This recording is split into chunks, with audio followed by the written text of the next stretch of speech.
La vague de froid n'est pas encore terminée, mais les dégâts sur la vigne et les arbres sont déjà considérables. En Indre-et-Loire, après avoir allumé des bougies ou imploré le ciel, les agriculteurs vont recevoir l'aide de l'État.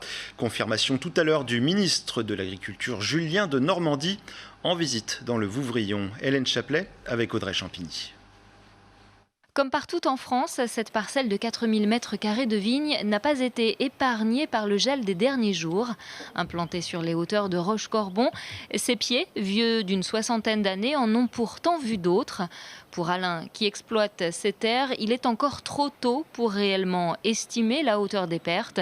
Certains bourgeons n'étaient pas encore sortis et d'autres pourraient survivre. Ça c'est mort, ça c'est mort, ça c'est mort, ça c'est...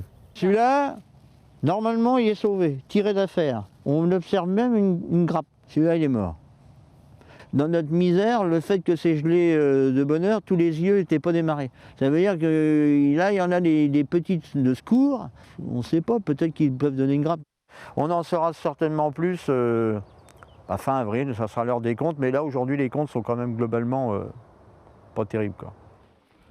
Ce constat, le ministre de l'Agriculture est venu le faire sur le terrain.